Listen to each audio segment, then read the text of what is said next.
Hello everyone and welcome back to the channel. तो guys कुछ weeks पहले मैंने आपको यूपीएससी प्रीवियस ईयर पेपर के जो 2024 में अभी एक डेढ़ महीना पहले जो कंडक्ट हुआ है उसका मैंने पार्ट वन आपको करवाया था प्रीवियस ईयर पैसेजेस का। आज इस सीरीज में हम इसका पार्ट टू करने वाले हैं। कुछ दिनों से पेंडिंग था, ड्यू था, but due to some reasons delay हो रहा था बिकॉज कुछ और एग्जाम्स आ गए थे। बट आज मैं फाइनली आपके लिए इसका सेकंड पार्ट लेके आया हूं। तो बाकी जो पैसेजेस हैं, सात आठ जो पैसेजेस बचे हैं, वो आज हम डिस्कस करने वाले हैं इस सेशन के अंदर। तो अगर आपने पिछला सेशन नहीं देखा है, go watch the previous session. इसी प्लेलिस्ट में आपको पार्ट वन भी इसी सेशन का मिल जाएगा। So go check it out and get benefited from it. चलो गाइस, शुरू करते हैं आज का session. But don't forget to like the session and if you need the PDF of this session you can join our Telegram channel, the link for which has been given in the description of the video. तो शुरू करते हैं guys. This is passage number 11। अगर आपको question number देखने हैं अपने मतलब क्वेश्चन पेपर से मैच करना है, तो ये सेट बी के क्वेश्चन है। क्वेश्चन 52 जो ये लिखा हुआ है, आप वहाँ से इसको मैच कर सकते हो। सेट बी के क्वेश्चन से। चलो भाई शुरू करते हैं। तो सबसे पहला जो आज का मैसेज है उसमें हमें क्या पूछा है, एक रैशनल, लॉजिकल और प्रैक्टिकल मैसेज क्या दे रहा है पैसेज हमें, तो पढ़ते हैं। Nowadays there is a growing trend to use interconnected home devices। मतलब आजकल ट्रेंड है इंटरकनेक्टेड होम डिवाइसेस को यूज करने का लोगों में। As consumers increasingly network their homes, the connected home devices manufacturers and service providers will seek to overcome thin profit margins by gathering more of our personal data with or without our agreement, turning the home into a corporate storefront। वो क्या कह रहा है कि जैसे जैसे consumers अपने home को इंटरकनेक्ट करने लग जाएंगे, जितना ज़्यादा नेटवर्क से कनेक्ट करेंगे, जितनी ज़्यादा चीज़ों को, जैसे आजकल हम आपका सिक्योरिटी कैमरा, सीसीटीवी हो गया, मोबाइल फ़ोन हो गया, पीसी हो गया, टीवी हो गया, हर चीज़ हम कनेक्ट करके रखते हैं। और आजकल तो पता नहीं एसी, फैंस, लाइट्स, पता नहीं एलेक्सा और ये क्या क्या, पता नहीं सब इंटरकनेक्टेड हो जाता है पूरे घर में, राइट। तो जब वो कह रहे हैं जैसे जैसे कंज्यूमर्स अपने नेटवर्क कनेक्टिविटी अपने होम डिवाइसेस की बढ़ाएंगे, वैसे वैसे जो मैन्युफैक्चरर्स हैं वो अपने मार्जिन को बढ़ाने की कोशिश करेंगे। थिन मार्जिन जो उनको मिलता है वो ज़्यादा उसको ज़्यादा बढ़ाने की कोशिश करेंगे by using our personal data with और without our agreement, turning the home into a corporate store front. के भाई यहाँ से हमें सब जानकारी मिल रही है कि किस कंज्यूमर को कौन सी चीज़ें पसंद है,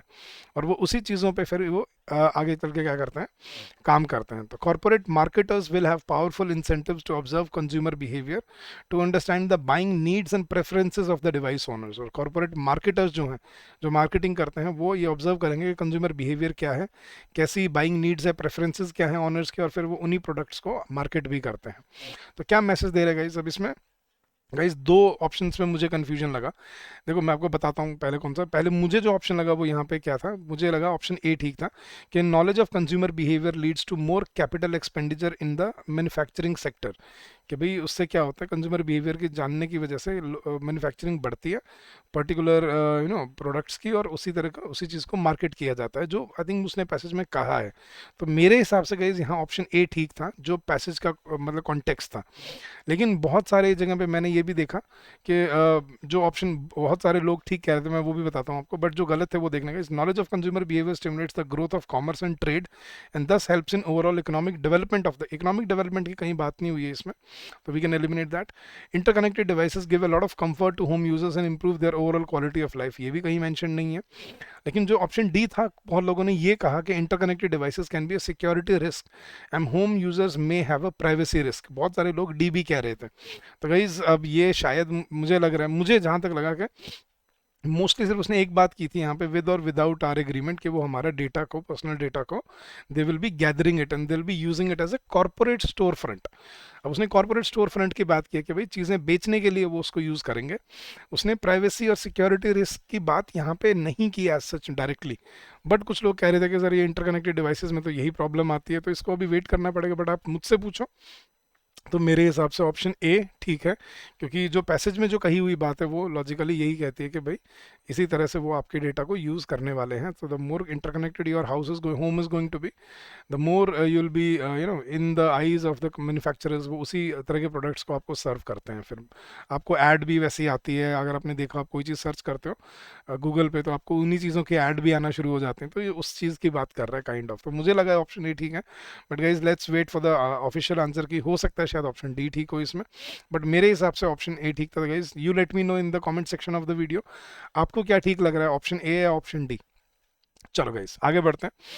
अगले पैसेज में हमसे उसने क्रक्स पूछा था, what is the crux of the passage. तो मैं पैसेज पढ़ता हूँ पहले। Green growth involves rethinking growth strategies with regard to impacts on environmental sustainability. वो बोल रहा है कि ग्रीन ग्रोथ जो इसको हम बोलते हैं ना सस्टेनेबल ग्रोथ, तो उसका वो क्या इन्वॉल्व करते हैं, it involves rethinking growth strategies with regard to impacts on environmental sustainability and environmental resource available to poor and vulnerable groups. इनको ध्यान में रखते हुए ग्रीन ग्रोथ को मतलब क्रिएट किया जाता है या ग्रीन ग्रोथ को पुश किया जाता है। In rethinking growth we need to focus on the current reality of resource constrained world, कि जो दुनिया में रिसोर्स की कमी है उसको ध्यान में रखते हुए हमें ग्रोथ को प्लान करना पड़ेगा। Resource intensive and in particular energy intensive processor will need to make way for more efficient and resource frugal development strategies if we are to avoid an economic dead end or a world in which only a small elite is able to enjoy affluence in the midst of sea of poverty। कि अगर आपको economic disparity नहीं चाहिए या अगर आपको economic dead and नहीं चाहिए तो आपको ये चीज़ें ध्यान रखनी पड़ेंगी कि हम रिसोर्स को ना मतलब ज़्यादा एक्सप्लॉइट करें, अब्यूज़ करें, हम ग्रीन ग्रोथ पे फोकस करें, सस्टेनेबल डेवलपमेंट पे फोकस करें। तो क्रक्स क्या है इस ऑप्शन पढ़ते हैं। Environmental sustainability is inimical to our objective of achieving a high rate of GDP। देखो गाइस ये पहले भी एक्सट्रीम ऑप्शन बन जाता है, इनिमिकल मतलब उसके बिना हो ही नहीं सकता। नहीं गाइस, और जीडीपी की बात भी नहीं हो रही है यहाँ पे। मतलब देखो ऐसे वो बात सस्टेनेबिलिटी की कर रहा है, जीडीपी ग्रोथ यहाँ पे पॉइंट नहीं था इसका, कहने का मतलब ये है। Poverty eradication is not possible without rapid economic growth and consequent environmental degradation. बिल्कुल कॉन्ट्ररी टू द पैसेज है, अगेन एक्सट्रीम ऑप्शन भी है। Third, maintaining high environmental standards is now pre requisite for achieving steady, sufficient and inclusive growth। Yes, and with large populations, rampant poverty and limited resources of today's world, environmental degradation cannot be prevented and inequalities are inevitable। ये भी extreme option बनता है guys. तो सही answer क्या बनता है हमारा, कि अगर हमें मतलब अगर इन्वायरमेंटल स्टैंडर्ड्स को अगर हमें सही रखना है, ग्रीन ग्रोथ अगर हमें अचीव करनी है, तो we have to basically inclusive growth, अगर हमें सफिशिएंट और स्टडी ग्रोथ चाहिए तो हमें इन्वायरमेंटल स्टैंडर्ड्स को हाई करना पड़ेगा, जो पैसेज में वो कह भी रहा है। ठीक है, तो that was the answer. Next passage guys, अब इसमें उसने हमें logical practical suggestion which is implied by the passage, क्या सजेशन दे रहा है पैसेज, वो हम पढ़ते हैं। तो पैसेज कुछ ऐसे है guys. When an international team of scientists pumped carbon dioxide and water mix into underground basalt rocks, basic chemistry took over. The acidic mixture dissolved rocks calcium and magnesium and formed limestone. Basically carbon dioxide is converted into stone, exclaimed the scientist। तो ये बात थी कि carbon dioxide को stone में convert किया जा सकता है। तो मतलब कहने का मतलब क्या, जो दुनिया भर की कार्बन डाइऑक्साइड है उसको हम यूज़ कर सकते हैं फॉर अ प्रोडक्टिव रीज़न, कि हम उससे पत्थर बना सकते हैं। मतलब बेसल रॉक्स को हम लाइम उसमें हम किस में कन्वर्ट कर सकते हैं, हम उसको लाइमस्टोन में कन्वर्ट कर सकते हैं, और लाइमस्टोन हम यूज़ भी कर सकते हैं। तो it's a good way of let's say good way of using carbon dioxide, कहने का मतलब ये है। अब ऑप्शन देखना guys. It is a cheap and practical method to produce limestone at a commercial level for building purposes. Guys यहाँ पे कोई चीप वाली बात हुई नहीं है। This can be used as one of the methods of carbon sequestration. Yes, carbon की emission को, कार्बन की सिक्वेस्ट्रेशन को अचीव करने का तरीका है ये, कि आप कार्बन डाइऑक्साइड को पानी के साथ मिक्स करके और उससे रॉक्स बनाओ, तो कार्बन डाइऑक्साइड जो आपको इन्वायरमेंट में ग्लोबल वार्मिंग करते हैं, आप उसको कंट्रोल कर सकते हो। तो ये अच्छा तरीका है। ये था। बाकी ऑप्शन देखते हैं। Basal rocks can be made a good source of calcium and magnesium minerals by this method. ये नहीं कह रहा कि बेसल रॉक्स को आप कैल्शियम और मैग्नीशियम मिनरल्स से निकाल सकते हो। या good rock dissolving acid can be produced by mixing carbon dioxide and water. Good rock dissolving acid can be produced, ये तो इन्फ्रेंस है इसका, लेकिन सजेशन क्या दे रहा है वो, कि हम इसको कार्बन सिक्वेस्ट्रेशन के लिए यूज़ कर सकते हैं। इस प्रोसेस को, कार्बन को जो है मतलब बहुत ही वाइडली अवेलेबल है अपने पास, जो इन्वायरमेंट ग्लोबल वार्मिंग करती है। ठीक है, एक ग्रीन हाउस गैस है जो कि हम उसको यूज़ कर सकते हैं फॉर अ प्रोडक्टिव पर्पस, यही उसका सजेशन था। तो option B was the right answer. Next passage पे चलते हैं गाइस। अब उसने पहले हमें दो अजम्पशन दी हैं, अजम्पशन बाद में पढ़ेंगे गाइस, पहले मत पढ़ना कभी भी, नहीं तो फिर बायस आ जाता है दिमाग में, आप उसको जस्टिफाई करने लग जाते हो पैसेज के साथ। तो आपको बस ये देखना होता है क्वेश्चन में पूछा क्या है, और फिर अपने आप को प्लान करना है। ठीक है, तो पहले पैसेज पढ़ना है। जोग्राफर जो ज्योग्राफी की स्टडी करते हैं, geographers analysed 175 satellite images of ocean colour which is an indicator of phytoplankton productivity. मतलब जो कलर ऊपर से सैटेलाइट से देखा जाता है, उससे आप ये इंडिकेट कर सकते हो कि फाइटोप्लैंक्टन मतलब एल्गी एक तरह की जो होती है, उसकी कितनी मात्रा ओशन में है, अभी ये पानी में है। तो which is an indicator of phytoplankton productivity at the ocean surface and found that, और उनको क्या पता लगा, giant icebergs are responsible for storing up to 20% of carbon in the southern ocean. कि जो आइसबर्ग्स हैं वो लगभग 20% कार्बन को स्टोर करके रखते हैं, उनको ये पता चला। The researchers discovered that melting water from giant icebergs which contains iron and other nutrients supports hit her though मतलब unknowingly unexpectedly high levels of phytoplankton growth। तो वो क्या कह रहा है कि जो रिसर्चर्स डिस्कवर, उन्होंने क्या डिस्कवर किया कि जाइंट आइसबर्ग से जो पानी बह रहा है, ठीक है, उससे आयरन और जो अदर न्यूट्रिएंट्स हैं वो सपोर्ट मिलता है उनको unexpectedly high levels of phytoplankton growth की को उसी से। तो उसने दो अजम्पशन दिए गाइस हमें यहाँ पे। सॉरी, क्या अजम्पशन है देखते हैं गाइस एक बार। पहला है giant icebergs have a bearing on primary productivity of food and food chains of southern ocean। कि जो giant icebergs हैं उनका प्राइमरी प्रोडक्टिविटी पे फूड चेन्स में बहुत बड़ा प्रभाव पड़ता है साउथ सदर्न ओशन में। ये तो फैक्ट है, ये बिल्कुल सही बात है। और सेकंड उसने क्या बोला, melting of giant icebergs can produce climate change effects and impact world fisheries. देखो वर्ल्ड फिशरीज की यहाँ बात नहीं हुई थी, यहाँ पूरे पैसेज में सदर्न ओशन की बात हो रही थी। तो this can not be assumed from the passage, so only option 1 was valid, so option A is the right answer है। और फिर इसी पे एक और इसी जैसे एक और पैसेज भी था जो हम करेंगे अभी, देखने गए जो इन्वायरमेंट और इकोसिस्टम के ऊपर भी था। नेक्स्ट पैसेज में उसने पूछा कि रैशनल मैसेज क्या देता है पैसेज हमें, तो वो पढ़ते हैं गाइस एक बार। पैसेज क्या कह रहा है, evolution has endowed caterpillars that feed on corn with a unique ability. के एवोल्यूशन की वजह से जो हमारे क्या कैटरपिलर्स हैं उनको एक यूनिक एबिलिटी मिली है नेचर में, ठीक है, वो ऐसा एवोल्यूशन हुआ है उनके अंदर। They have unique ability, they can induce the plant to turn off its defence against insect plant pests. कि वो ऐसा मतलब वो प्लांट्स में ऐसा इंड्यूस कर देते हैं प्लांट को, जब वो कंज्यूम करते हैं, जब वो खाते हैं उसको, तो वो अपने डिफेंस जो पेस्ट के अगेंस्ट जो डिफेंस मैकेनिज्म है वो रुक जाता है। This helps caterpillars to eat more and grow faster. इसकी वजह से कैटरपिलर ज़्यादा खा पाते हैं और जल्दी बड़े भी हो जाते हैं। The agent that causes this is the caterpillars faeces. कि जिसकी वजह से ये चीज़ होती है वो है कैटरपिलर्स के फीसिस, जो उनके एक्सक्रिएंट्स होते हैं, फीसिस होती है, ठीक है, उसकी वजह से ये होता है। तो agent that causes this is the caterpillars faeces और फ्रास, ठीक है, जो वो छोड़ते हैं बाकी। The find could throw new light on compounds associated with plant response to pathogens like fungi और बैक्टीरिया। कि इससे हम कैसे कंपाउंड्स को मतलब डेवलप कर सकते हैं, ठीक है, जो प्लांट्स का रिस्पॉन्स है to pathogens and fungi and bacteria को, उसको हम कंट्रोल कर सकते हैं by the excrement of caterpillars. तो इससे क्या मैसेज दे रहा है वो, farmers can use caterpillars to feed on weeds in their crops fields या प्लांटेशन। ये नहीं कह रहा कि वो कैटरपिलर को वो उसका पेड़ पौधे भी खा जाएंगे साथ में।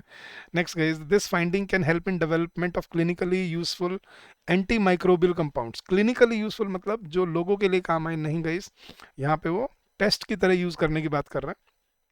थर्ड है, this finding can help in development of organic ecologically sustainable pesticides. Yes, कि भाई बिना कोई केमिकल उसके ऑर्गेनिक चीज जो आप यूज कर रहे हो as a pesticide. So this is this can be a right approach towards this. So I think this is the right answer. And fourth एक बार पढ़ लेते हैं, caterpillars can be genetically modified to be predators of other plants. Plus ये नहीं कह रहा वो, so option C was the correct answer. This finding can help in the development of organic and ecologically sustainable pesticides. Anti microbial compound और clinically useful जो दवाई के sense में नहीं, वो नहीं कह रहा, वो दवाई की तरह नहीं है, वो उसको ऑर्गेनिक कंपाउंड की तरह यूज करने की बात कर रहा है।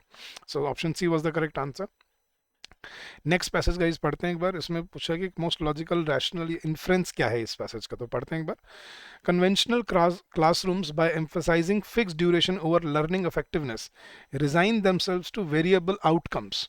वो क्या कह रहे हैं कि जो कन्वेंशनल क्लासरूम्स है जहाँ पे हम जैसे हम स्कूल में जाते हैं, उनमें जो फिक्स ड्यूरेशन होता है ओवर लर्निंग इफेक्टिवनेस, के लर्निंग इफेक्टिवनेस की पे फोकस करने की बजाय वो फिक्स ड्यूरेशन के ऊपर फोकस करते हैं, भाई कितनी देर की क्लास होनी चाहिए। So they give up to basically they resign themselves to variable outcomes, जहाँ पे वेरिएबल आउटकम्स नहीं आते, एक ही आउटकम निकलता है जिस चीज़ का।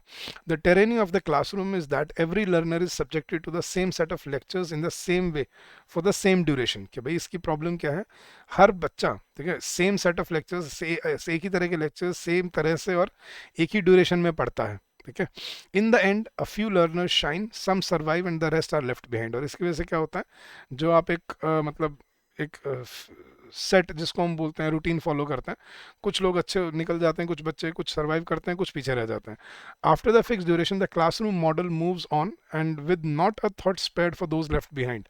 और ये जो फिक्स ड्यूरेशन होता है लेक्चर का, इसकी वजह से जो क्लासरूम मॉडल है वो बढ़ता जाता है, उसके कोई चेंजेस नहीं आते, और जो बच्चे कमज़ोर रह जाते हैं, पीछे रह जाते हैं, उनको कोई हेल्प नहीं मिलती इस ऐसे रूटीन से। This is how we end up with the 10 percentile employability in our graduates after a decade and half of formal education. के 15 साल की एजुकेशन के बाद इस कारण जो एम्प्लॉयबिलिटी है हमारे यूथ की वो सिर्फ 10% रह जाती है। 10% लोग हैं जो एम्प्लॉयबल होकर निकलते हैं हर साल।